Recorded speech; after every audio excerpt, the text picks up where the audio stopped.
Ang Pilipinas ngayon. Narito na ang pinakamainit na mga balita na nakalap sa bawat sulok ng bansa. Ihahatid sa bawat Pilipino saan man kayo sa mundo. Ang Pilipinas ngayon. Pakinggan ang bawat kaganapan sa bawat lalawigan. Ito ang Pilipinas ngayon.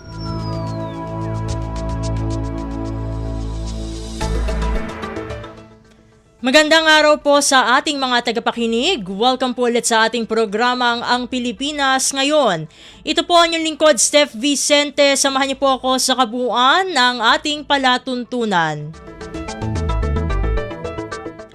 Tulad ng dati, mapakikinggan po ang ulat ng ating mga kapatid na himpilan sa probinsya, ang ating mga segmentong balitang negosyo at kalakalan, balitang sports at balitang artista, maging ang ilan sa mga pangunahing balita mula dito sa ating bansa. Yan po sa kabuuan ng ating palatuntunan, Ang Pilipinas Ngayon. Mga kaganapan sa Kamaynilaan at mga kalapit na lalawigan dito sa Ang Pilipinas Ngayon. Bago tayo magtungo sa ating balitaan ay tayo'y manghihingi muna ng update mula sa Armed Forces of the Philippines o AFP dahil alam naman natin lahat na next month na ang kauna-unahang BARM parliamentary elections. At para magkaroon tayo ng diskusyon patungkol sa naturang paksa ay makakasama na natin ngayon ang tagapagsalita ng Armed Forces of the Philippines o AFP, walang iba kundi si Colonel Francel Margaret Padilla. Colonel Padilla, welcome po sa Ang Pilipinas Ngayon. Si Steph Vicente po ito ng Radyo Pilipinas World Service.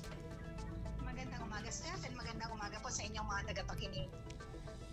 Ayun, magandang araw din po, Colonel. Thank you for gracing our program po. Matanong ko lamang po, Colonel, para po sa kaalaman ng ating mga taga-subaybay dito sa Radyo Pilipinas World Service. Ano po ang magiging papel ng ating mga sundalo sa kauna-unahang BARM parliamentary elections? Yes, Steph, no? Dito naman sa first ever na BARM parliamentary elections, no? Nandito kami para suportahan, no, ang PNP dito sa peace and order para ma-ensure natin na magiging peaceful itong magiging elections natin. Nakauna-unahan nga, no? We are ready to support the PNP and the Commission on Elections, no, ang aming umbrella unit dito para maging orderly and secure po itong election sa Bangsamoro Autonomous Region. And nandito po tayo for close coordination with other concerned agencies din po. At bago po tayo gumawi dun sa inyong koordinasyon, ano-ano po ba yung ginawang paghahanda ng AFP para sa BARM elections po? With that, ma'am, no, under nga kami ng guidance ng COMELEC dito and nakikipagtulungan kami with the PNP for the peace and order and kung ano po yung deployment ng COMELEC for us from the Armed Forces of the Philippines. Magko-conduct po tayo ng checkpoints. Kami po pwede rin pong mag-ensure po, no, ng security ng pag-transport ng balota if need be. No, we can also secure itong mga precincts na declare as election spots, no. Andyan po ang AFP para po gampanan ng mga ito. Meron po tayong 2 division dyan. Andyan po ang ating 1st Infantry Division at ang 6th Infantry Division, no? And other divisions in the area na malapit po, no? 4th and 11th, pwede rin po na mag-augment if necessary. Ito naman po, Colonel, ilan po bang mga sundalo ang nakadeploy po for the BARM elections? Ito po, ma'am, sabi ko nga, we have these units that are in proximity dyan sa area. Isang buong division, ma'am, yan, no, with different battalions po. Around 4 to 6 battalions na nandyan dyan sa bawat division. So, nandyan po ang ating 1st Division and the 6th Division. So, lahat po yan, ma'am, on standby alert. So, meron, aside from ito pong naka-detail po talaga natin doon. So, the number varies po depending on the area po. At syempre nabanggit nyo na po kanina na may coordination na with PNP and COMELEC. Kamusta naman po yung coordination with the local government units po? Tayo po we are in very close coordination with the local government units. Pati po itong mga kandidato po natin, no? Nagko-conduct po tayo ng dialogue with them. Meron po tayong mga pulong-pulong po na nagaganap diyan. So, under the umbrella of COMELEC po, with other agencies po, nandiyan po yung AFP, kasama po tayo sa lahat ng teams po, no? For deployment and for whatever role po na gagampanan ng Sandatahang Lakas ng Pilipinas. Pati po dito sa peace process, nandiyan din po tayo. Eto na lamang po, Colonel, meron po ba kayong paalala, no?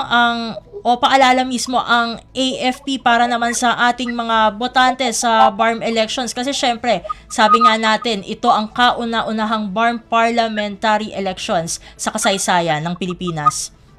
Yes, Ma'am Steph, no? We have been working for this for so many years and nandito na po siya, no, coming into fruition. Ang pinakamabuting paraan po para marinig ang boses natin ay ang pagboto. Nandito po ang inyong Sandatahang Lakas ng Pilipinas in coordination with other agencies to ensure po the peaceful conduct of elections. So, hinihikayat po natin ang ating mga kababayan dyan na suportahan po ito, no, by casting their votes and ito pong pag-exercise ng kanilang constitutional right to vote, their right to suffrage po. Bukod dyan, Colonel, meron pa po ba kayong maidadagdag para naman po sa inyong panghuling mensahe sa ating mga taga-subaybay dito sa Ang Pilipinas ngayon? Yun po, no, sa inyo mga taga-subaybay, ito po ang papangako po ng Sandatahang Lakas ng Pilipinas na gagawin po namin ang mandato, no, to protect the people and secure the state. And ito nga po, bilang first time na magkakaroon ng ganitong elections, we will make sure po that this is going to be conducted peacefully. So, tayo po ay magtulungan, no, para dito ang amin pong mga linya ay bukas pagka meron po silang mga reports or anything to that effect na kailangan pong maipaalam sa amin para matugunan at ma-actionan po namin accordingly. And with that, maraming salamat po muli, Colonel Padilla, for gracing our program. Sa ulitin po and stay safe po. Maraming salamat, Steph, and maraming salamat for hearing the voice of the Armed Forces of the Philippines. And with that, atin pong nakasama si Colonel Francel Margaret Padilla, ang spokesperson po ng Armed Forces of the Philippines. Gagawin na tayo sa ating balitaan. Sa mahalagang balita, pamahalaan hindi na maglalaan ng pondo para sa flood control project sa 2026. Mga palpak na proyektong pambaha ipapaayos sa mga kontraktor na gumawa nito. Ang detalye ng balita ihahatid sa atin ni Alvin Baltazar. Wala nang alokasyong budget na ilalaan para sa flood control project para sa susunod na taon. Itong sinabi ni Pangulong Ferdinand R. Marcos Jr. sa ikalawang bahagi ng podcast nito na kung saan ipinahayag nitong may 350 billion peso budget pa para sa proyektong pambaha na hindi pa naman nauubos ngayong taong 2025. Tuloy pa din, sabi ng Pangulo, ang flood control projects at dito naman papasok ang mga kontraktor na nasa likod ng mga hindi pa rin tapos at palpak na proyekto. Dapat aniyang ayusin at buuin ang mga kinaukulang kontraktor ang mga pending at palpak nitong mga trabaho at tiyaking masusunod ang specifications ng proyekto. Paglilinaw ng Pangulo, walang ilalabas na pondo dito ang gobyerno at ang gastos ay manggagaling sa gastusin ng mga kontraktor. Kapag nagawaan nila ng maayos ang kanilang trabaho, tsaka sila mag-uusap, sabi ni Pangulo Marcos. Pakinggan natin si Pangulong Ferdinand R. Marcos Jr. Lahat ng flood control project na dapat nilalagay sa 2026 na budget, hindi na siguro kailangan. So there will be no budget for 2026 for flood control. Ayusin nila, buuhin nila up to specification. At their cost, huwag naman sila don't expect the government to pay for it. Mula sa Palasyo ng Malacanang para sa Bagong Pilipinas, Alvin Baltazar, Radyo Pilipinas, Radyo Publiko. Kumpleto, detalyadong balitaan, di papahuli sa mahahalagang kaganapan. Kamustahin ang inang bayan, ang Pilipinas ngayon. Samantala, paghabol sa mga itinuturing na big fish sa government infra project corruption, Ipinangako ni Pangulong Ferdinand R. Marcos Jr. Ang kabuang ulat ihahatid naman sa atin ni Raquel Bayan. Ipinangako ni Pangulong Ferdinand Marcos Jr. na gagawin ng pamahalaan ng lahat upang papanagutin ang mga maimpluwensyang tao sa likod ng mga irregularidad sa flood control project sa Pilipinas. Sa ika-4 na podcast ng Pangulo, sinabi nito na ang mga malalaking isda sa corrupt practices dapat lamang humarap sa legal consequence ng kanilang katiwalian. Sa oras kasi anya na matagumpay ang pamahalaan na linisin ng mga ito, agad na makakakita ng pagbabago ang publiko, lalo't ang mga tiwaling ito ang nagpapatakbo sa sistema. Ayon kay Pangulo Marcos, hanggat hindi nabubuwag ang sistema at hanggat hindi naaalis ang mga tiwali, walang mangyayaring pagbabago. Kung matatandaan, una nang nagpahayag ng galit ang Pangulo sa lawak ng korupsyon sa gobyerno. Ang Marcos administration anya, ginagawa na ang lahat upang matuldukan ito. Isinasapinal na lamang ang executive order na magtatatag sa Independent Commission na mabusising mag-iimbestiga sa mga irregularidad sa mga proyekto ng Department of Public Works and Highways. Until we solve the problem, yung dapat natin pipilahan ng kaso, may ebidensya tayo na matibay. Unang-una. Pangalawa, na kapag sila na out of action na, ay talagang magbabago. Dahil sila talaga nagpapatakbo. So, I suppose the description that sometimes we use, yung big fish talaga, yung talagang nagpapatakbo nitong sistema na ito. Kasi, hindi mo mabubuwag yung sistema yan hanggat tinanggal mo yung mga player na yan. So, tatanggalin natin yung mga player na yon at kahit sino man sila para maging maayos ang patakbo ng sistema. Mula sa Malacanang para sa Bagong Pilipinas, Raquel Bayan, Radyo Pilipinas, Radyo Publiko. Pasada ng mga balita mula sa Pilipinas para sa mga Pilipino saan man sa mundo. Ang Pilipinas ngayon.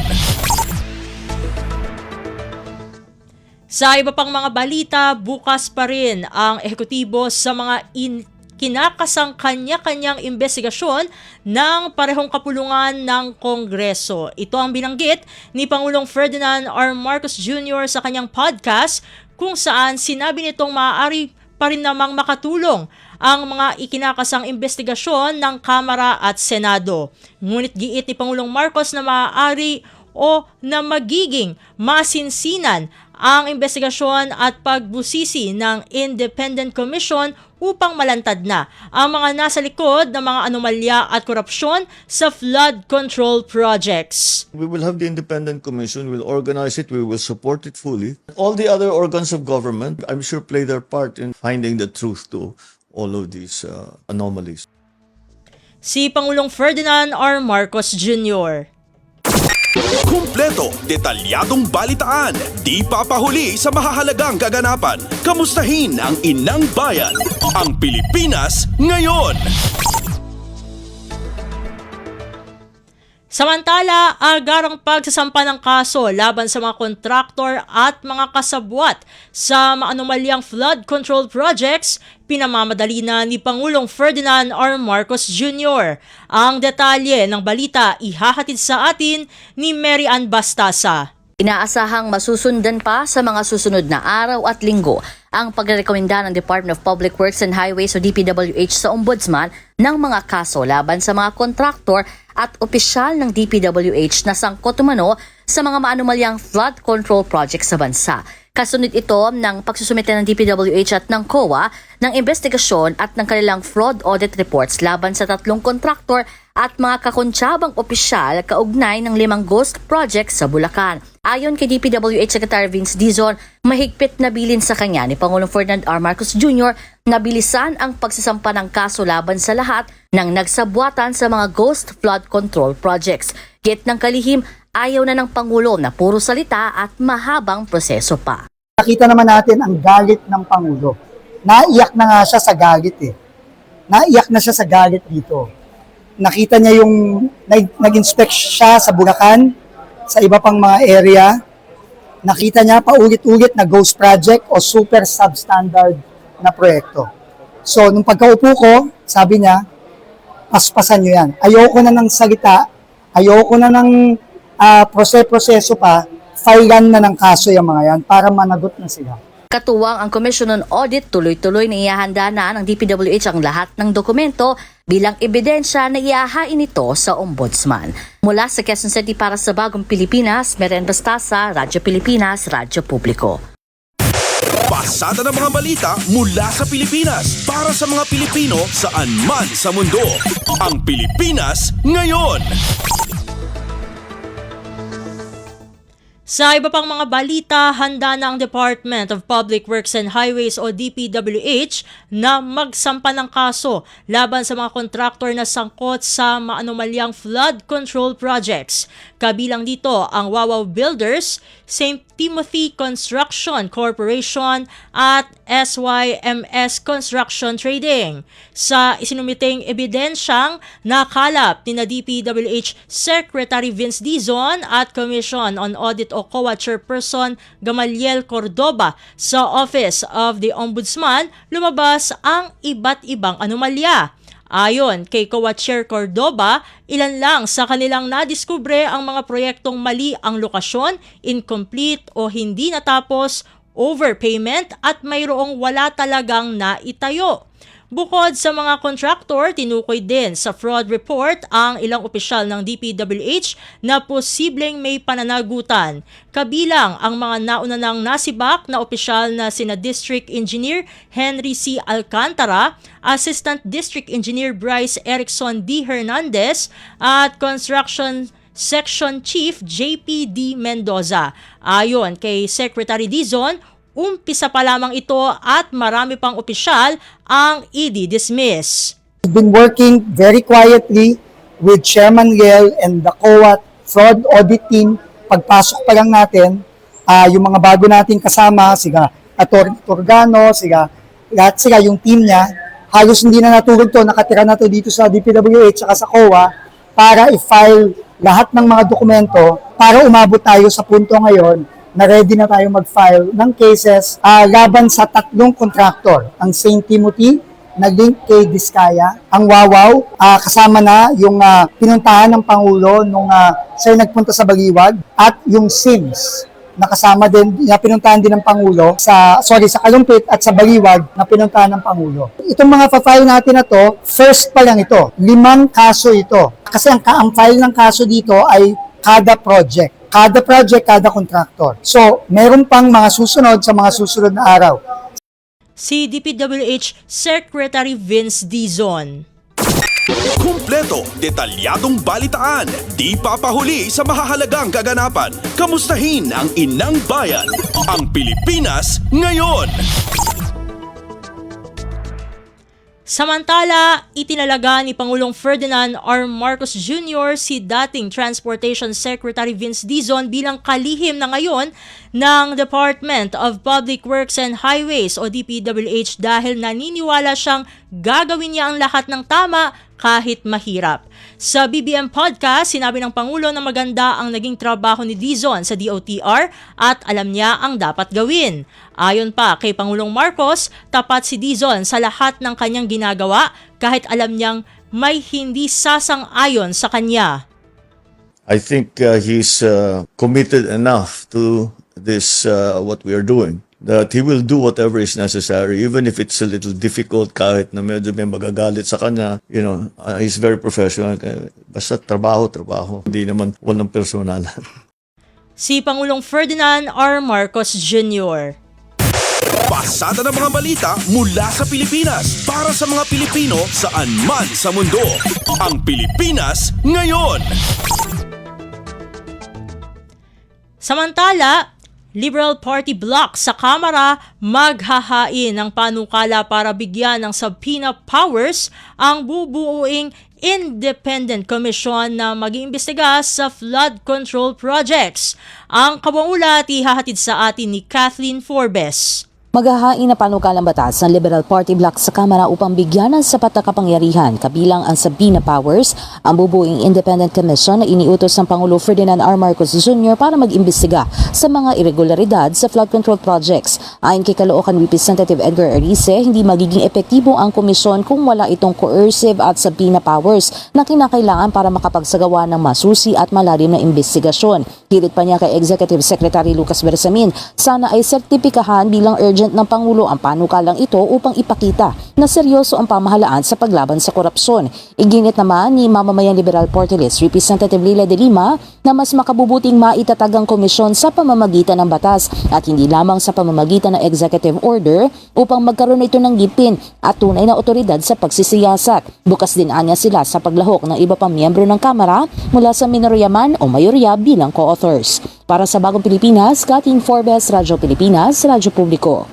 Sa balita kamera pa rin, dating Assistant District Engineer ng Bulacan 1st District na si Bryce Hernandez, idinawit sina Senador Jinggoy Estrada, Senador Joel Villanueva, Undersecretary Robert Bernardo at dating District Engineer Henry Alcantara sa mga maanumalyang flood control project.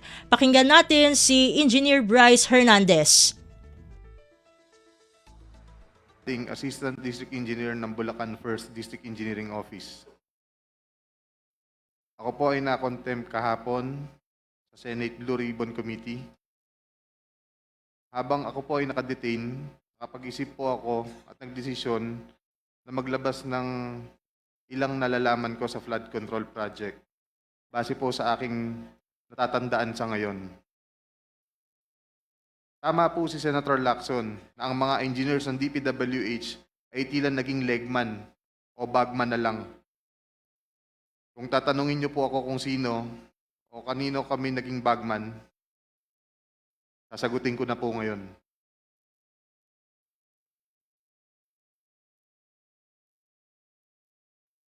Sabi ni Senator Marcoleta kahapon, ligtas ka na. Hindi po ito totoo. Si Senator Jinggoy Ejercito Estrada, Senator Joel Villanueva, Yusek Robert Bernardo, at D. Alcantara. Si Senator Jinggoy po ay nagbaba ng 355 million ngayong 2025 sa mga ilang projects sa Bulacan.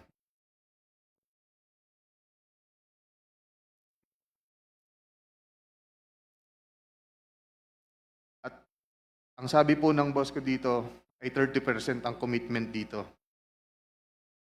Ang mga projects po na to ay first, construction of flood mitigating structure with pumping station and floodgate, phase 3, Barangay Mercado, Hagonoy, Bulacan, with an allocation of 60 million pesos. Number 2, construction of flood mitigating structure with pumping station and floodgate at Mambog Creek, Phase 3, Malolo City, Bulacan, with an amount of 45 million pesos. Construction of flood mitigating structure with pumping station and floodgate, Phase 3, Barangay Iba, Hagonoy, Bulacan, amounting to 60 million pesos. Construction of flood mitigating structure with pumping station at Calero Creek, Phase 3, Malolo City, Bulacan, with an amount of 50 million pesos. Construction of flood control structure including pumping station and floodgate, Phase 3, Barangay Mayto, Kalumpit, Bulacan, with an amount of 60 million pesos. Construction of flood mitigation structure with pumping station and floodgate at Barangay Santo Rosario Creek, Phase 3, Malolo City, Bulacan, with an amount of 40 million pesos. And last, construction of flood mitigation structure including pumping station and floodgate, Phase 3, Barangay Carillo, Hagonoy, Bulacan, with an amount of 40 million pesos. And all of that with a total of 355 million pesos, Your Honor. Nagbaba po si Senator Jinggoy at ang kanyang SOP dito ay 30%. As per our District Engineer Henry Alcantara. Dineliver ito nung lumabas ang mga item na to sa GAA. Mga driver namin sa DPWH Bulacan 1st ang nag-deliver sa kausap nila. Si Christian Santiago at si Andre Balatbat. Inyo pong napakinggan si Engineer Bryce Hernandez. Kumpleto, detalyadong balitaan, di papahuli sa mahahalagang kaganapan. Kamustahin ang inang bayan, ang Pilipinas ngayon. Sa iba pang mga ulat, opisyal nang naupo bilang bagong Senate President si Senator Vicente Tito Soto III. Nitong Lunes nang formal nang nanumpa si Soto bilang Senate President ng 20th Congress. Kapwa na rin nanumpa ang bagong Senate President pro tempore sa katauhan ni Senador Panfilo Ping Lacson at Senate Majority Leader Senador Juan Miguel Zubiri. Nagpasalamat naman sa tiwala ng mga kapwa senador noong 90th at ngayong 20th Congress si dating Senate President Francis Chis Escudero.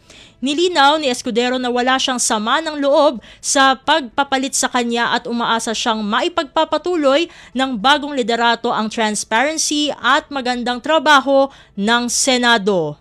I serve at the pleasure, Mr. President, of the majority and understand and respect the decision of the majority of my colleagues. I hold no grudges. I hold no ill feelings. I congratulate Senator Vicente Tito Soto III on his election as Senate President, and I wish you well, Mr. Senate President. Nandito lamang po ako bilang ordinaryong miyembro para pagsilbihan at paglingkuran kayo sa anumang kapasidad na pwede at kaya ko bilang bahagi ng Senadong ito. Nagpasalamat naman si Senate President pro tempore Ping Lacson sa maayos na transition ng Senate leadership. Aniya, wala naman talagang permanente sa posisyon at kapag ginusto talaga ng mayorya ng mga senador ay magkakaroon ng pagpapalit ng liderato. Sinabi rin ni Lacson na hindi rason ang issue sa flood control projects sa pagpapalit ng Senate leadership. Nagkaroon lang ng change of leadership. Pangkaraniwan naman ito, di ba? Hindi naman to uncommon nangyari sa Senate. And you know, in fairness to Senate President or former Senate President Chis, napaka-smooth ng transition. We went to see him and then we suggested that he administer the oath of the new Senate President and he obliged. Ang ganda ng transition. Si Senate President pro tempore Ping Lacson. Pasada ng mga balita mula sa Pilipinas para sa mga Pilipino saan man sa mundo. Ang Pilipinas ngayon. Samantala, hindi naman isinasara ng Department of Justice o DOJ ang posibilidad na maging state witness ang mag-asawang Diskaya sa isyung anomalya sa mga flood control project. Ayon kay Justice Secretary Jesus Crispin Remulla, wala namang kaso rito lalo kung hindi maituturo bilang pinaka-guilty sa kaso ang mag-asawang Curly at Sara Diskaya. Ngunit kailangan pa rin sumunod sa mga prinsipyo ng Witness Protection Program ang dalawa tulad ng pagsasauli ng mga kinurakot na pera ng bayan bago tuluyang maibigay ang hinihingi nilang immunity. Principle na gagamitin natin dito. Kung meron silang nakukuhang perang hindi dapat, isauli nyo na sa Republika. Yun naman ang first condition natin lagi. Di ba? You don't walk off laughing at the system because you enrich yourself and got away with the crime. Hindi. Dito, you give it back to the state where it rightfully belongs before you can even be considered for immunity. Si Justice Secretary Jesus Crispin Remulla. Kumpleto, detalyadong balitaan, di papahuli sa mahahalagang kaganapan. Kamustahin ang inang bayan, ang Pilipinas ngayon. Sa iba pang mga ulat, pag-unlad ng kalakalan sa pagitan ng Pilipinas at Cambodia, binigyang diin ni Pangulong Ferdinand R. Marcos Jr. sa Business Roundtable meeting. Ang detalye ng balita ihahatid sa atin ni Melanie Valdos Reyes. Binigyan diin ni Pangulong Ferdinand Marcos Jr. ang patuloy na pag-unlad ng trade relations ng Pilipinas at Cambodia.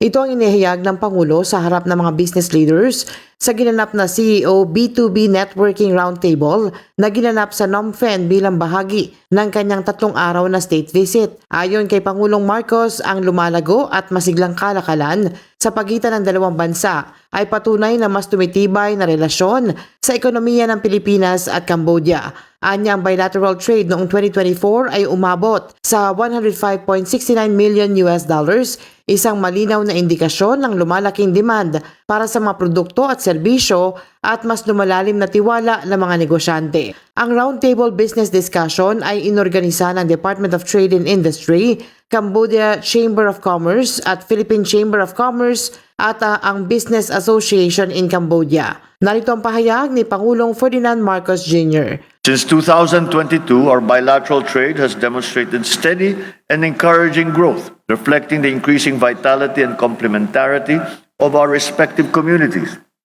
In 2024, total trade between our two countries reached $105.69 million, underscoring the growing demand for each other's goods and services, and most importantly, the rising level of trust between our business communities. Mula Cambodia, Melanie Valdos Reyes, Radyo Pilipinas, Radyo Publiko. Pasada ng mga balita mula sa Pilipinas para sa mga Pilipino saan man sa mundo. Ang Pilipinas ngayon. Samantala, kinumpirma naman ni Philippine Ambassador to Cambodia, Flerida Ann Camille Mayo, na dumoble ang bilang ng mga Pilipino na nabiktima ng scam hubs sa Cambodia. Mula sa 80 katao noong 2024, umakyat ito sa 180 mula Enero hanggang Agosto ng kasalukuyang taon na karamihan ay natulungan at na-repatriate na sa bansa. Ayon kay Ambassador Mayo, ang pagdami ng scam hub sa Cambodia ay nag-umpisa simula nang ipasara ang mga Philippine Offshore Gaming Operator o POGO dahil ilan kasi sa mga Pinoy na biktima ay dating empleyado ng POGO. Nanawagan din ang Filipino Envoy sa media na tulungan sila upang bigyang babala ang mga kababayan natin upang maiwasan ng mga biktima ang mga ito ng mga scam hub na may pangakong malaking sweldo sa Cambodia. More than double na kami from last year and it's only August. So I think media has a role to play here to remind our Filipinos back home of the dangers of recruitment on internet. Kasi dun parate, it's always the same story. They go online, they're enticed by yung mga recruiters of online scam workers. Si Philippine Ambassador to Cambodia, Flerida Ann Camille Mayo. Kumpleto, detalyadong balitaan, di papahuli sa mahahalagang kaganapan. Kamustahin ang inang bayan, ang Pilipinas ngayon. Sa iba pang mga balita, Sweden tiniyak ang suporta sa Pilipinas sa aspekto ng tanggulang sibil, seguridad at kooperasyon. Ang kabuang ulat ihahatid sa atin ni J. Mark Dagala. Tiniyak ng bansang Sweden sa Pilipinas na hindi matatawaran nitong pagsuporta sa mga aspeto ng tanggulang sibil, seguridad at kooperasyon. Ito ang inihayag ni Sweden State Secretary to the Minister for Civil Defense, Jan Bregren, kay Defense Secretary Gilberto Teodoro Jr. sa sidelines ng Seoul Defense Dialogue 2025 sa South Korea. Doon, muli pinagtibay ng dalawang bansa nilagdaan nilang Memorandum of Understanding para sa Civil Defense Exploration, Crisis Response, Capability Building, Defense Education at Pagsasanay. Binigyan din naman ni Secretary Teodoro ang kahalagaan na mahigpit na ugnayan ng Sweden para suportahan ng Pilipinas sa defense modernization, gayon din sa national resilience efforts. Tinalakay din ng dalawang opisyal ang underwater infrastructure at shared perspective para sa mas matatag na Indo-Pacific region. Para sa Bagong Pilipinas, si Mark Tegala, Radyo Pilipinas, Radyo Publiko. Pasada ng mga balita mula sa Pilipinas para sa mga Pilipino saan man sa mundo. Ang Pilipinas ngayon. At iyan ang mga maiinit na kaganapan para sa araw na ito. Samantala, ating antabayanan ng mga ulat mula sa ating mga kapatid na himpilan sa probinsya para sa regional news sa pagbabalik ng Ang Pilipinas Ngayon makalipas ang ilang paalala. Itinuloy na po natin ang zero balance billing. Libre po. Ibig sabihin, ang serbisyo sa basic accommodation, sa ating mga DOH na ospital, wala nang babayaran ang pasyente. Po, ang dami pong challenge, hindi po namin alam kung saan namin kukunin, ganon, nag-iisip kung paano namin mababayaran. Siyempre po, masaya, super saya po dahil na zero billing po kami. Opo, malaking ano po talaga, malaking tulong po. Mabilis lang din po. Bayad na ang bill ninyo. Uulitin ko, wala nang kailangan bayaran ng pasyente basta sa DOH Hospital dahil bayad na po ang bill ninyo. Naiyak ako kasi sobrang saya. Maraming salamat po, Mr. President Bongbong Marcos Jr. Hindi kami nagkamali ng taong ihinalal.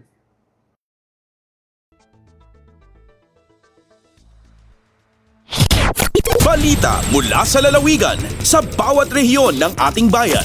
Dito sa Ang Pilipinas Ngayon.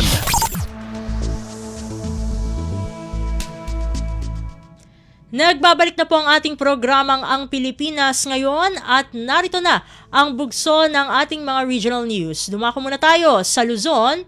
300,000 pisong halaga ng agricultural supplies inihatid ng Philippine National Police o PNP sa Farmers Association sa Banggi, Ilocos Norte. Ang kawawulat ihahatid sa atin ni Rani Dorilag mula sa Lawag. Malaksid iti lokal gobyerno ken Department of Agriculture amang mangted dagiti agricultural supplies kadagiti Manalon nangidanon met ti Philippine National Police dagiti agricultural supplies kadagiti Manalon iti barangay Dadaor, Banggi, Ilocos Norte. Kadwa ti 101st Maneuver Company Regional Mobile Force Battalion 1 nga idadawluan ni Police Colonel Fidel Junio ti Pure Bayanihan Foundation anang ited kadagiti agricultural supplies iti Sanjera Lipsok Farmers Association iti Nasao a barangay. Nagyaman ni Mr. Oliver Gumalo Vice Presidente iti Sanjera Lipsok iti tulong ti Philippine National Police ken ti Pure Bayanihan Foundation gapo dagiti naited nga abono, feeds, agas ti dingwen ken agas iti mula. Inbatad met ni Miss Jana Endrina pannakabagi ti Pure Bayanihan Foundation nga agserbi a pundo wenno pagsapulan ti asosasyon dagiti naited nga agricultural supplies nga agbalor iti nasurok 3,000 a pisos. Kunana ang napanunutan ti organisasyon asaan nga agpaot no dagiti relief packs laeng ti maited. Ngimket di napinpintas no livelihood project ti maipay kadagiti benepisyaryo tapno agbali na sustainable ken may tultuloy a pagsapulan dagitoy. Inayon met ni Police Colonel Dominic Guerrero mangidadaulo ti Regional Community Affairs and Development Division ti Police Regional Office 1 adamdamo nga dati Farmers Association iti Ilocos Norte iti naikan ti tulong manipod iti Pure Bayanihan Foundation ngem minilyonen a pisos ti balor ti naitulong nan kadagiti Manalon iti Region 1. Mula Radyo Pilipinas Lawag, Rani Durilag para sa Radyo Pilipinas World Service. Balita mula sa lalawigan sa bawat rehiyon ng ating bayan. Dito sa Ang Pilipinas Ngayon. Inyong napakinggan ang ulat ni Rani Dorilag mula sa Lawag.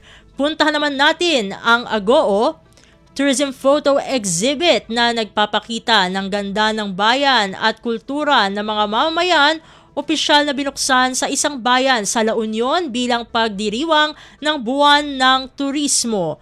Narito si Albert Kawile para sa balita.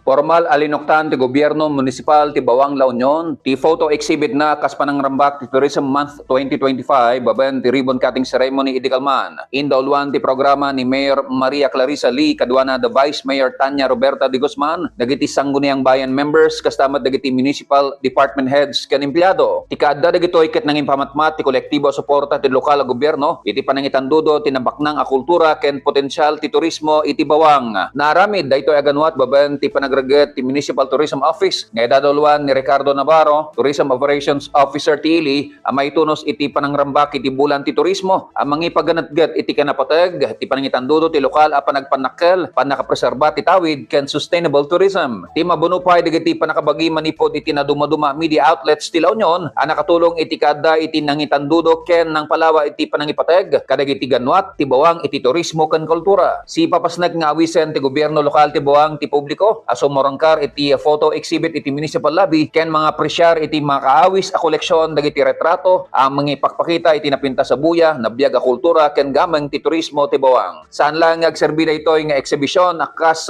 visual journey no di pay ket kas palagip iti nabingbingay a responsibilidad amang salaknib ken mangitandudo iti naisang sangayan akay napintas ti ili ti Bawang para kadagiti sumaruno a kapututan. Manipod RP Ago, Albert Kawili para iti Radyo Pilipinas World Service. Balita mula sa lalawigan sa bawat rehiyon ng ating bayan. Dito sa Ang Pilipinas Ngayon. Inyong napakinggan ang ulat ni Albert Kawile mula sa Agoo. Dakoy naman natin ang rehiyon ng Kabisayaan. Department of Trade and Industry o DTI Eastern Samar nanguna sa Creative Week 2025 sa Borongan City. Ang detalye ng balita ihahatid sa atin ni Penelope Pomida mula sa Borongan. Pinangunahan ng Department of Trade and Industry Eastern Samar ang pag-abrihan Creative Week 2025 Hamorawon Park, kabakyang ang LG Borongan o Gobyerno Probinsyal.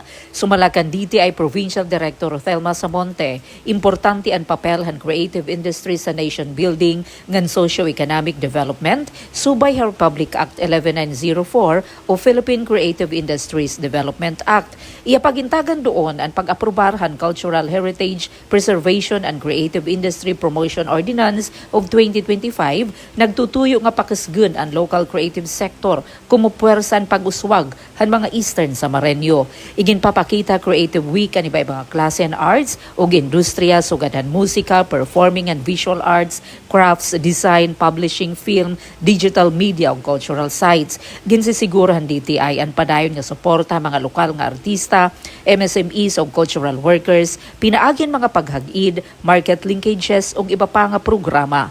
Tikang di syudad han Borongan, inihi Penelope Pomida para sa Radyo Pilipinas World Service. Balita mula sa lalawigan sa bawat rehiyon ng ating bayan. Dito sa Ang Pilipinas Ngayon.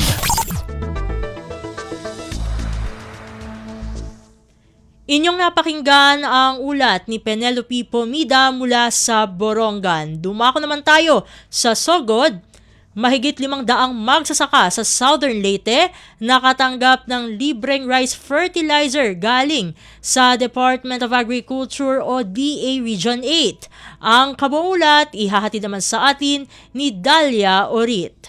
Gisugda na ang pagpanghatag og abono alang sa mga mag-uuma sa humay sa dakbayan sa Masin, probinsya sa Southern Leyte sa pagpanguna sa Office of the City Agriculturist dili pa lamang dugay. Ang mga programa gipunduhan sa Department of Agriculture, Regional Field Office 8 o gilaraw para sa mga Farmer and Farm Lot Registration System kon FFRS Master Listed Rice Farmers nga nakadawat og certified rice seeds, partikular ang NSIC RC216, NSIC RC506 ug NSIC RC508 niagi nga buwan. Lakip sa gipanghatag sa otoridad mo ang urea fertilizer. Subay sa record, 326 ka sako nga abono o 50 kilos matag usa ang gipanghatag ngadto sa kapin kun kulang 500 ka mga mag-uuma ug magpadayon pang distribusyon sa maabot pa nga adlaw. Kini nga lakang gitakdang makahatag og dakong tabang sa mga mag-uuma taliwa sa misaka nga presyo sa farm inputs aron mapadayon ug mapaayo pa ang ilang produksyon sa humay. Ang City Agriculture Office nang hinaot nga pinaagi sa mga inisyatiba mas mapaabot ang suporta sa sektor sa agrikultura ug masiguro ang lig-on nga supply sa bugas alang sa katawhan sa Masin ug sa tibuok probinsya.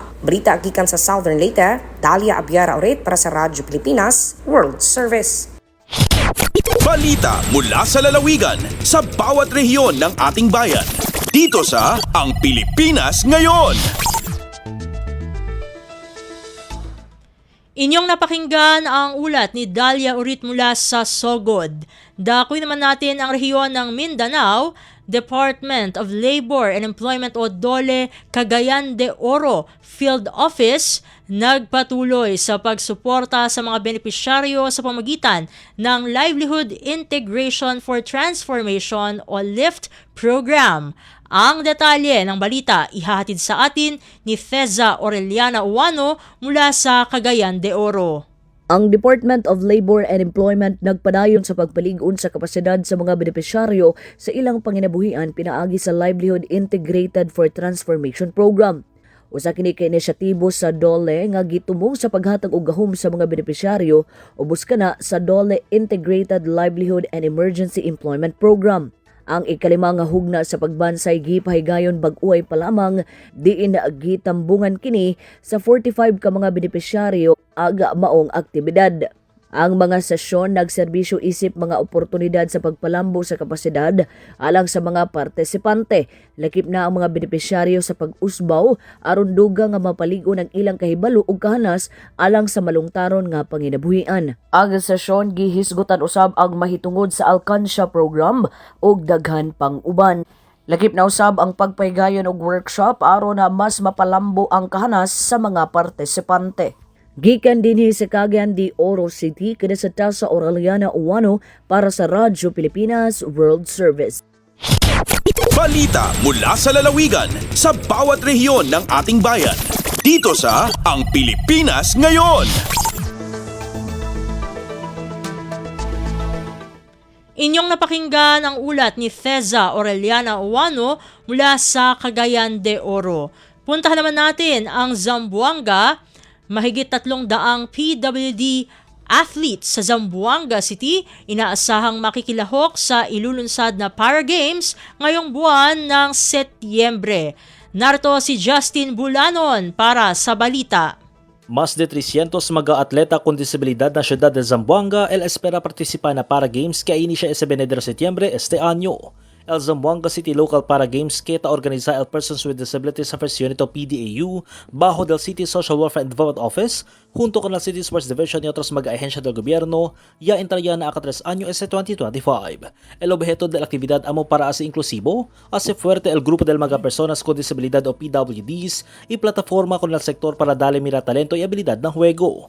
Esperanzado que el mga atletas PWD ay participan na 5 clases de adaptive sports como el athletics, swimming, chess, goalball y sitting volleyball.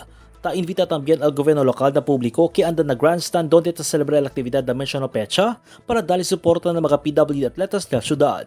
Desde la ciudad de Zamboanga, este si Justin Bulanon para ng Radyo Pilipinas World Service. Balita mula sa lalawigan sa bawat rehiyon ng ating bayan. Dito sa Ang Pilipinas Ngayon. Inyong napakinggan ang ulat ni Justin Bulanon mula sa Zamboanga. Dakoy naman natin ang Iligan. Humigit kumulang 4,000 individual sa Lanao del Norte nakatanggap ng pinansyal na tulong mula sa Ayuda para sa mga Kapuasang Kita Program o AKAP. Ang detalye ng balita ihahatid naman sa atin ni Alwidad Bashir. Nagpadayon ang pagpanghatag sa financial assistance gikan sa Ayuda para sa mga Kapuasang Kita Program o AKAP sa Department of Social Welfare and Development o DSWD ug sa buhatan ni Congresswoman Imelda Anguingui Branza ni Mapuro sa lalawigan sa Lanao del Norte. Gibanaban ng 4,000 ka mga individual ang nahimong benepisyaryo sa maong programa nga kasagaran nagpuyo sa mga lungsod sa Linamon, Matenggaw ug Maygo. Ang tumong sa maong programa mawang pagtabang sa mga benepisyaryo sa pinansyal, ilabi na sa ilang mga batakang panginahanglang sa matag adlaw. Matod ni Congresswoman Branza di Mapuro na ginaot siya nga ang AKAP program makatabang sa mas daghang tao sa iyang probinsya. Ilabi na sa sektor sa matag panimalay nga nanginanganglan sa pinansyal aron masuporta ng ilang pamilya. Samtang ang ubang pang mga lumulupyo sa ubang mga lungsod na ginaot usab nga makadawat niining nga programa. Base sa mga inisyatiba sa lokal nga gobyerno sa Lanao del Norte, ang paghatag og suporta og tabang sa mga ubos og kita maoy usa sa mga nag-unang programa sa kasamtangang administrasyon. Gikan sa Dakbayan sa Iligan, ako si Alwidad Bashir para sa Radyo Pilipinas World Service. Balita mula sa lalawigan sa bawat rehiyon ng ating bayan. Dito sa Ang Pilipinas Ngayon. Inyong napakinggan ang ulat ni Alwidad Bashir mula sa Iligan. Dito na nagtatapos ang bugso ng ating mga regional news. Dadako na tayo sa ating mga segmento. Sa pagbabalik ng Ang Pilipinas Ngayon, amin pong ihatid sa inyo ang segmentong Balitang Negosyo at Kalakalan makalipas ang ilang paalala. Paano nga ba mag-register para magkaroon ng schedule sa Bagong Pilipinas Presidential Action Center? Narito ang mga dapat gawin. Gamit ang iyong mobile device, pumunta sa eGovPH app. Pwede itong i-download mula sa Apple App Store o sa Google Play Store. Gumawa ng account. Ilagay ang email address, valid mobile number, pagkatapos ay makakatanggap ka ng one-time code sa iyong email. Gamitin ang code sa eGov app para sa verification ng iyong account at ng mga impormasyong ibinigay. Congratulations! Meron ka ng eGovPH app account. Pwede mo na ma-access ang iba't ibang serbisyo ng gobyerno kabilang ang mga serbisyo sa Bagong Pilipinas Presidential Action Center. Lagay ng ekonomiya, kalakalan, negosyo at iba pa. Atin ang alamin dito sa Ang Pilipinas Ngayon. Nagbabalik na po ang ating programang Ang Pilipinas Ngayon at narito na po ang ating segmentong Balitang Negosyo at Kalakalan. Nalampasan ng Bureau of Internal Revenue o BIR ang excise tax target nito para sa unang 7 buwan ng taon. Ayon sa BIR, ang excise tax collections ay umabot sa 193.65 billion pesos. Sa nasabing panahon, mas mataas sa target nito ng 2.19%. Ang 7-month total ay mas mataas din ng 15.10% sa koleksyon noong nakaraang taon. Ang koleksyon sa pagtatapos ng Hulyo ay katumbas ng 56% ng full-year excise tax target na 343.10 billion pesos. Ang excise taxes ay pinapataw sa produksyon, pagbebenta at pagkonsumo ng commodities tulad ng tobacco, alcohol at non-essential goods. Ang tobacco products ang bumubuo sa 94.46 billion pesos ng excise tax haul na higitan ang target na 14.89%. Year-on-year, ang tobacco tax collections ay tumaas ng 32.12%. Ang mga buwis na nalikom ng alcohol products ay pumalo sa 66.58 billion pesos sa naturang panahon kinapos sa target ng 7.25%, subalit nahigitan ang year-earlier tally ng 4.12%. Ang miscellaneous excise taxes na sumasaklaw sa automobiles, sweetened beverages, cosmetic procedures at other non-essential goods ay mas mababa rin sa target sa 25.03 billion pesos kinapos sa target ng 11.62% at mas mababa ng 4.99% sa kabuuan sa naturang taon. Kinapos din ang excise taxes sa sweetened beverages na may 21.59 billion pesos at automobiles na may 3.26 billion pesos sa kanilang targets. Kapwa naman nakamit ng mga buwis na nalikom ng non-essential goods na may 165.58 million pesos at cosmetic procedures na may 11.30 million pesos ang kanilang targets. Ang excise tax collections na nalikom ng mining and mineral products ay nasa 7.49 billion pesos sa pagtatapos ng Hulyo, nalampasan ang target ng 4.37%, tumaas ito ng 17.58% mula sa naunang taon. Umabot naman ang petroleum excise tax collections sa 94.74 million pesos, tumaas ng 10.77% mula sa naunang taon. Lagay ng ekonomiya, kalakalan, negosyo at iba pa. Atin ang alamin dito sa Ang Pilipinas Ngayon. Samantala, tumaas naman ang debt service bill ng bansa noong Hulyo dahil sa mas mataas na interest payments. Iyan ay ayon sa Bureau of the Treasury o BTR. Sa 108.06 billion pesos, ang debt payments ay tumaas mula 81.78 o 81.17 billion pesos na naitala noong nakaraang taon. Mas mataas din ito sa 65.14 billion pesos na naitala noong Hunyo ng kasalukuyang taon. Gayunpaman, year-to-date, ang debt payments ay mas mababa sa 876.16 billion pesos kumpara sa 1.36 trillion pesos noong January to July 2024 na sinusuportahan ng malaking amortization payments ng February at March ng taong iyon. Ngayong taon, ang interest payments ay tumaas sa 106.22 billion pesos mula 79.43 billion pesos noong nakaraang taon at 57.42 billion pesos noong Hunyo. Ang local creditors ang bumuo sa halos lahat ng interest payments sa 82.92 billion pesos, mas mataas sa 55.32 billion pesos na naitala noong nakaraang taon at sa 38.48 billion pesos sa naunang buwan. Ang fixed-rate treasury bonds ang bumuo sa 73.61 billion pesos.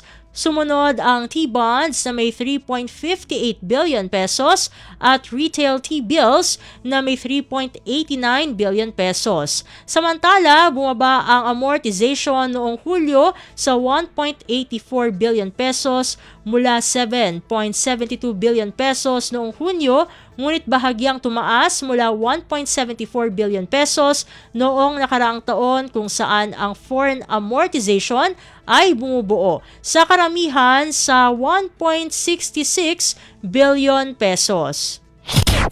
Lagay ng ekonomiya, kalakalan, negosyo at iba pa. Atin ang alamin dito sa Ang Pilipinas Ngayon. Sa iba pang mga ulat, sinabi naman ng Philippine Economic Zone Authority o PEZA na inaasahan nito ang pagpasok ng ilang panukalang bagong investment at expansion projects mula sa mga kumpanya sa Taiwan. Kasunod ito ng Philippines-Taiwan Investment Forum na dinaluhan ng humigit kumulang 100 kinatawan mula sa Taiwan. Kabilang sa mga proyektong nakuha sa event ang isang $4.3 million investment mula sa Aromate Industries para sa konstruksyon ng isang bagong pasilidad sa Lima Technology Center. Samantala, isang Taiwan-based consumer electronics manufacturer ang naglaan ng hanggang $6 million na investment sa isang 1-hectare site sa Batangas. Ang pasilidad na magsisimula ang operasyon sa Nobyembre ay magsusupply sa global clients na naghahanap ng bagong production bases at inaasahang lilikha ng 300 trabaho. Kinumpirma rin ng isang video products manufacturer ang pagtatayo ng unang production facility nito sa Pilipinas na mag-e-export ng premium video products sa buong mundo. Ang isa pang commitment na kinasasangkutan ng isang global supplier ng broadband at optical communication equipment na sisimulan ang pagpapatakbo sa isang bagong 18,000 square meter facility sa Laguna sa susunod na taon. Samantala, isang pioneer sa surface acoustic wave at bulk acoustic wave devices ang nagpaplanong ilipat ang karagdagang kapasidad sa Pilipinas. Lagay ng ekonomiya, kalakalan, negosyo at iba pa. Atin ang alamin dito sa Ang Pilipinas Ngayon.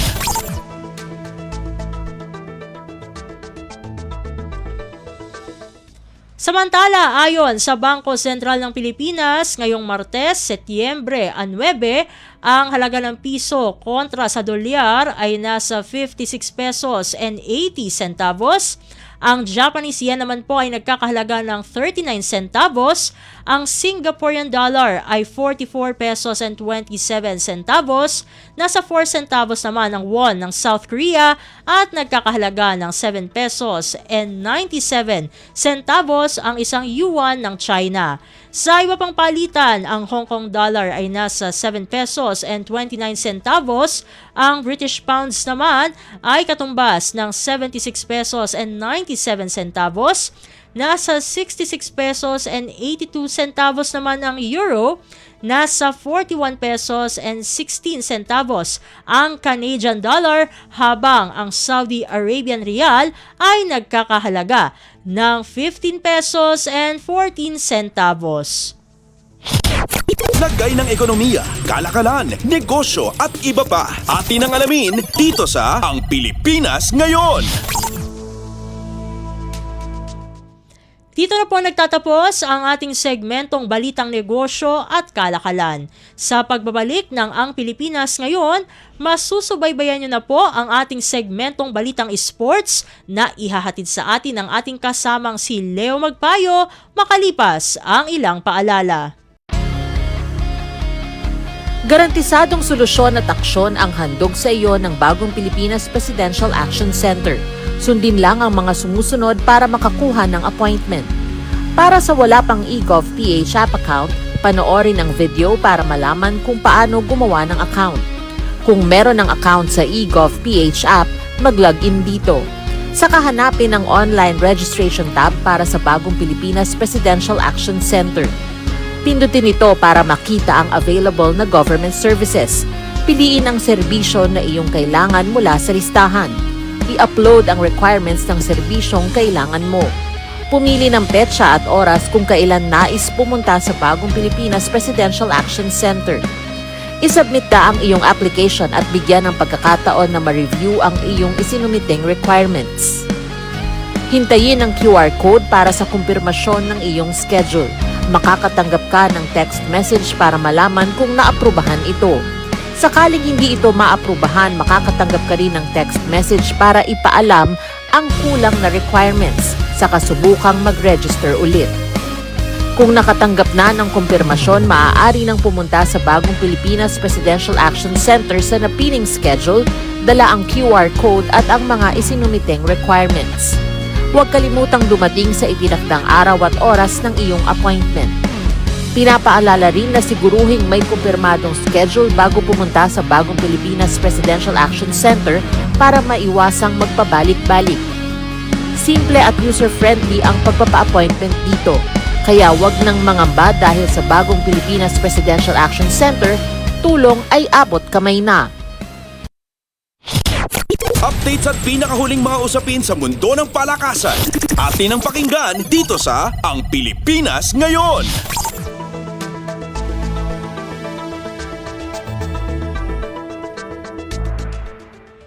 At nagbabalik po ang ating programang Ang Pilipinas Ngayon. Samantala, narito naman po ang balitang o sports balita. Lumundag sa world number 61 si Filipina tennis star Alex Ayala sa pinakahuling Women's Tennis Association o WTA rankings pagkaraan kunin ang kanyang kauna-unahang titulo sa WTA 125. Mula sa ika-75 pwesto, tumalon ng 14 na pwesto si Ayala pagkatapos manalo sa Guadalajara 125 Open. Tinalo ng 20 anyos na si Ayala na may pinakamataas na career ranking na number 56 si Pana Udvardi ng Hungary 1-6, 7-5 at 6-3 para kunin ang makasaysayang panalo. Napansin naman ang kanyang pinakahuling achievement sa Mexico ni tennis icon Rafael Nadal na binati ang Filipina tennis star. Sa isang expose, binati ng 22-time Grand Slam champion na si Nadal sa unang WTA trophy ni Ayala. Masisilayan muli sa aksyon si Ayala ngayong Miyerkules sa Sao Paulo Open sa Brazil kung saan siya ang third seed sa likuran ni na world number 27 Beatriz Haddad Maia ng Brazil at world number 82 Solana Sierra ng Argentina. Updates at pinakahuling mga usapin sa mundo ng palakasan. Atin ang pakinggan dito sa Ang Pilipinas Ngayon.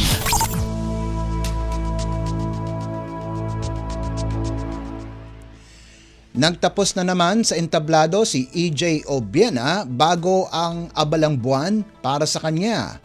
Pagkalipas ng 2 buwang pahinga, nagtapos sa ikatlong pwesto ang katutubong Tondo sa World Athletics Continental Tour sa China kung saan nalundag niya ang 5.65 meters.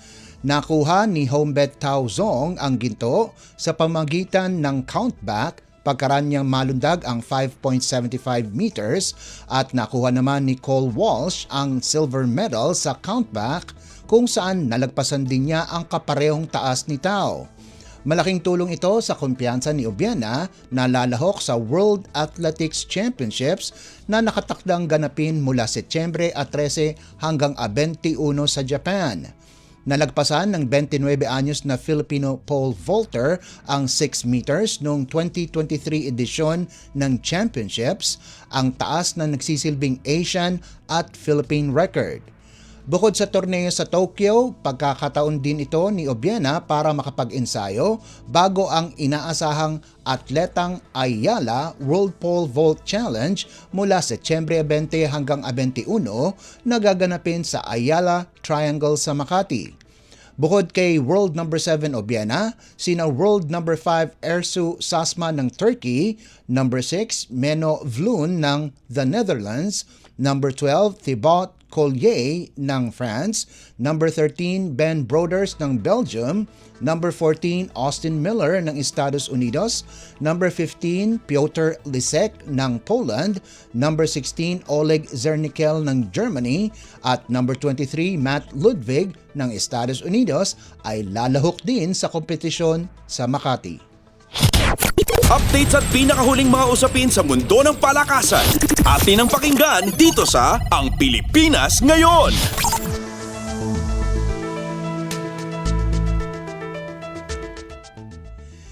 Sinabi ni Italian mentor Angiolino Frigoni ng Alas Pilipinas Men na mayroon na siyang huling listahan ng mga player na magiging miyembro ng national team para sa FIVB Men's World Championship 2025.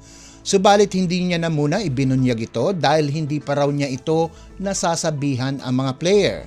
Sa FIVB World's Media Day na ginanap sa National Museum of Natural History nitong Lunes, nabanggit din ni Frigoni na hindi niya pa alam kung kasama sa listahan sina Mark Espejo at Brian Bagunas, subalit sila ay kasama sa ensayo at kakabalik lamang nila mula sa kanilang natamong injury. Sinabi naman ng 71 anyos na tactician na masaya siya at nakikita niyang nag-i-improve ang kanyang players, lalong-lalo na sa serving, blocking at depensa. Lumahok ang Alas Men sa 3 bansang training camp sa Europa bago pumasok sa kompetisyon at nagkaroon din ng tune-up match kontra Portugal. Nananawagan naman si Frigoni sa mga Filipino fans na suportahan nila ang national team sa 32 bansang kompetisyon at hindi lamang para sa ibang bansa, lalong-lalo na sa kanilang opening match laban sa Tunisia sa Setyembre 12. Updates at pinakahuling mga usapin sa mundo ng palakasan. Atin ang pakinggan dito sa Ang Pilipinas Ngayon.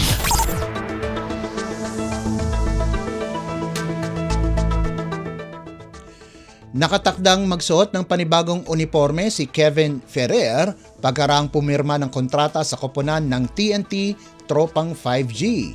Ang produkto ng University of Santo Tomas na dating naglaro para sa Terra Firma Jeep ay isa na ngayon sa mga panibagong shooter ni Chot Reyes kung saan opisyal nang tinanggap si Ferrer ng koponan nitong Lunes.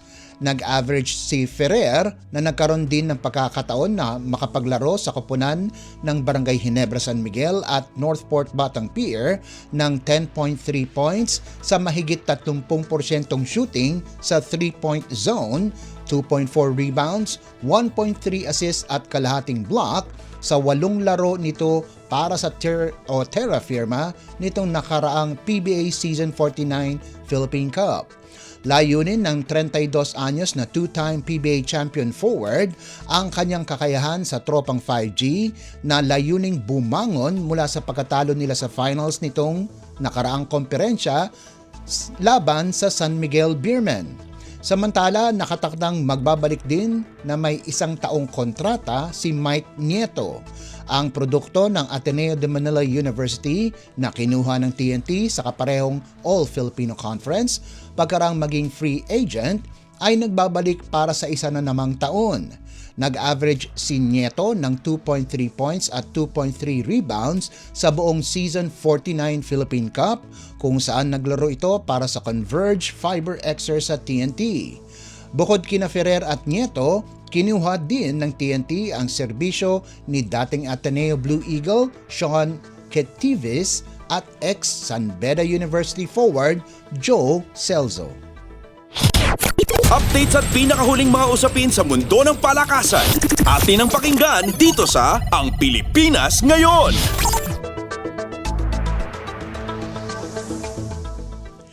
At bilang pangwakas sa ating segmentong sports balita, mukhang napagdesisyonan na ni dating collegiate star at miyembro ng national team na si Eliza Solomon na ang susunod niyang destinasyon ay sa Japan. Ibinahagi muli ng 23 anyos na si Solomon ang kanyang pagnanais na dalhin ang kanyang talento sa Japan sa kanyang Instagram nitong Lunes. Sumagot naman si Alas Pilipinas teammate Fifi Sharma ng good luck at nagpasalamat naman si Solomon sa kanya.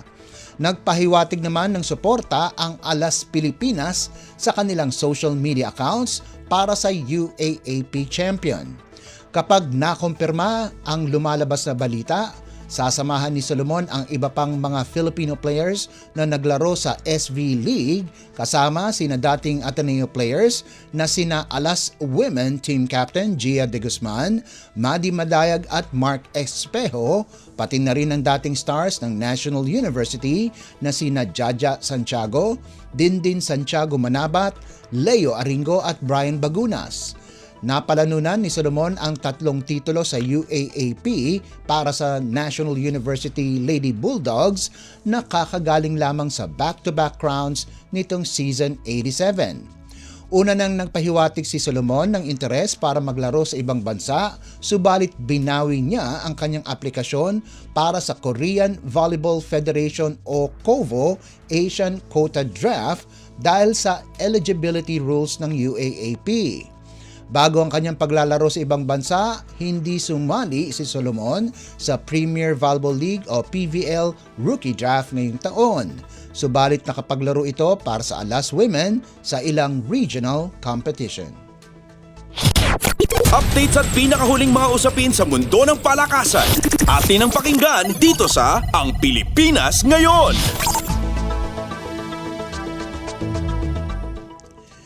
At yan ang pinakahuling balita sa larangan ng palakasan. Ito po si Leo Magpayo. Samantala, antabayanan nyo naman po ang ating segmentong Balitang Artista na ihatid sa inyo ni Mama JT sa pagbabalik na ating programang Ang Pilipinas Ngayon. Pagkalipas lang po ng ilang paalala. Alagang Amoso mula sa Associated Marine Officers and Seamen's Union of the Philippines. Hatid ay kaalaman tungkol sa mga serbisyo para sa ating mga seafarers. Tatalakay sa kanilang mga benepisyo at karapatan. Pag-uusapan ang kanilang kalagayan at ilalatag ang iba pang mahahalagang programa na bunga ng pagtutulungan ng pamahalaan at iba't ibang ahensya. Alagang Amoso. Kasama si Camille Simbulan tuwing Sabado dito sa Radyo Pilipinas World Service. Ang latest, ang hottest sa showbiz and entertainment. Heto na sa Ang Pilipinas Ngayon.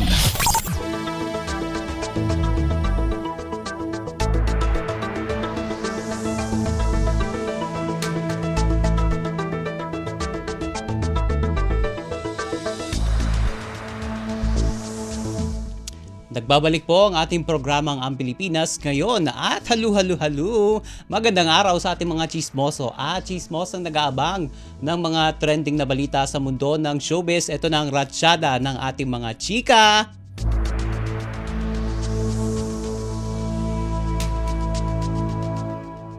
Todo ang pagsisikap ng aktor na si Raver Cruz upang ligawan ng mga magulang ng kapuso actress-singer na si Julian San Jose. Ayon kay Julian, dumaan sa butas ng karayom si Raver noong nanliligaw pa lamang ito sa kanya at sa kanyang magulang. Matindi daw ang pinagdaanan ni Raver bago niya nakuha ang respeto at tiwala ng mga magulang ng kanyang girlfriend. At dagdag pa ng actress-singer, very reserve ang kanyang mga magulang at alam nila kung ano ang mas makabubuti sa kanilang anak na babae. Sa ngayon, pabor ang mga magulang ni Julian sa relasyon nila ni Raver bilang partner sa kanilang anak. At sa kanilang relasyon naman, ibinahagi ni Julian na lagi silang bukas sa isa't isa. Kung may problema man o may gusto silang pag-usapan, pinag-uusapan nila raw yun agad. Samantala, sanay na rin si Julian sa madalas na pagtatanong sa kanya kung kailan sila magpapakasal ni Raver. At kahit mukhang handa na ang celebrity couple na magpakasal, ay iniaatang na lang ni Julian ang pagpapakasal kay Raver sa Panginoon at ang laging payo sa kanya ng mga magulang kung gusto na nilang lumagay sa tahimik, palagi nilang isentro ang Panginoon sa kanilang relasyon. Ang latest, ang hottest sa showbiz and entertainment. Heto na sa Ang Pilipinas Ngayon.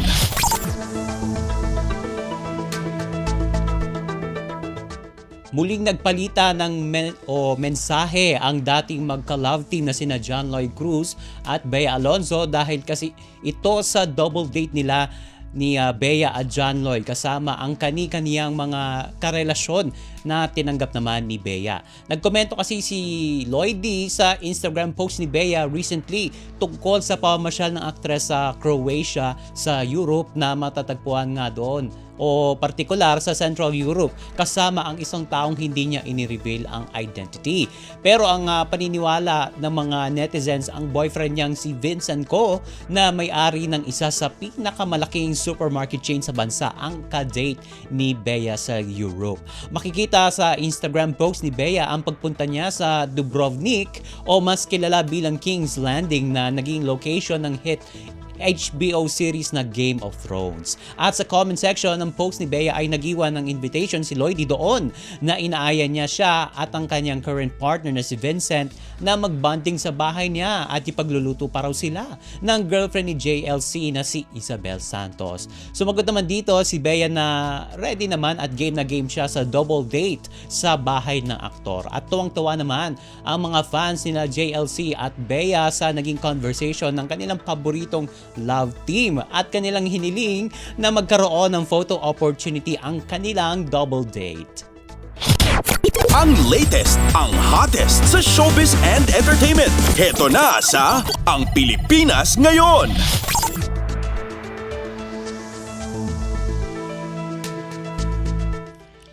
Kinakiligan ng mga netizens at mga kapwa celebrities ang first anniversary ng pag-iibigan ni na Jericho Rosales at Janine Gutierrez. Hindi kasi pinalampas ni Jericho at Janine ang pagkakataong i-celebrate ang kanilang first anniversary sa pamamagitan ng isang romantic getaway sa isang lugar dito sa Pilipinas base sa ipinapakitang Instagram video ng aktor. At kung inyong mapapanood ang video na iyon sa kanyang account ay sweet na tila parang nasa eksena ng isang pelikula kung saan ay naglalakad ang couple sa tabing dagat, nanonood ng sunset at nag-swimming. Makikita naman sa comment section ang mga nakakakilig na mensahe ng ilang mga kaibigan nila sa showbiz. Matatandaang nagsimula ang usap-usapan tungkol sa kanilang relasyon noong nakaraang taon nang makita silang magkasama sa iba't ibang okasyon. Agad namang kinumpirma ni Echo ang relasyon nila makalipas lang ang isang buwan. At sa loob ng 8 buwan, mas lalo pang tumibay ang kanilang samahan, lalo na ng personal na i-address ni Echo si Janine bilang kanyang girlfriend sa burol ng lola ng aktres na si Pilita Corrales. Unang nagkasama ang couple sa action drama series ng ABS-CBN na Lavender Fields. Ang latest, ang hottest sa showbiz and entertainment. Heto na sa Ang Pilipinas Ngayon.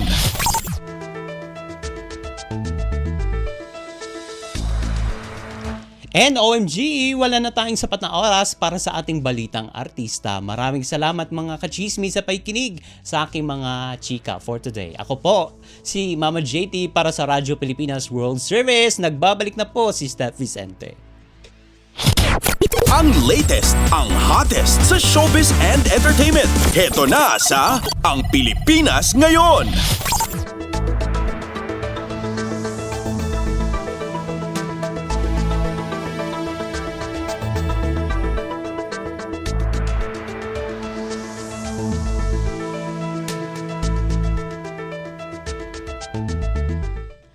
At inyo pong napakinggan ang ating segmentong Balitang Artista.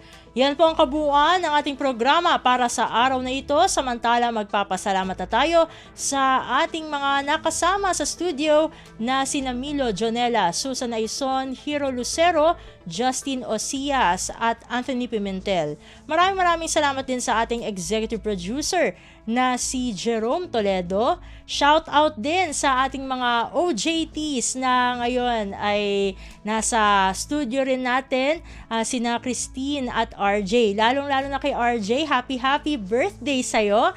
Salamat din sa mga naghatid ng mga ulat mula sa Kamaynilaan at mga probinsya.